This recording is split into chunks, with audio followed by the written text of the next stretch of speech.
Hi అండి everyone, AP new మీడియాకు స్వాగతం. రెక్కడితే కానీ డొక్కాడని ఆ కుటుంబంలో కష్టం వచ్చింది.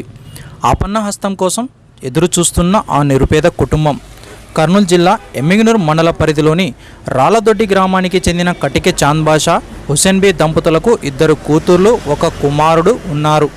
హోటల్లో కూలీ పనులు చేసుకుంటూ కుటుంబాన్ని చాంద్ బాషా పోషించుకుంటున్నాడు.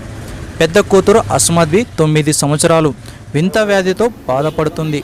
ఆమె లేవలేదు, కూర్చోవలేదు. స్తోమతకు మించి వైద్యుల వద్ద చూపించిన వ్యాధి నయం కాలేదు.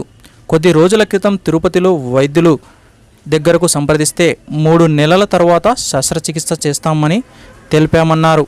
రాష్ట్ర ప్రభుత్వం ఫిజికల్ హ్యాండిక్యాప్ పింఛన్ మాత్రమే అందిస్తుందని చాంద్ బాషా తెలిపారు.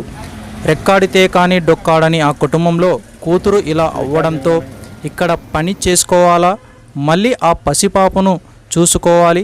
అస్మద్ బీను చూసుకోవడం కోసం ఒక మనిషి ఇంట్లోనే ఉంటున్నామన్నారు. అయినా శక్తికి మించి ఖర్చు పెట్టి వైద్య సేవలు అందిస్తున్నామని, దయచేసి రాష్ట్ర ప్రభుత్వం మంచి వైద్య సదుపాయాలు కల్పించి తన కూతుర్ని నయమయ్యే మార్గం చూపించాలని వేడుకుంటున్నామన్నారు.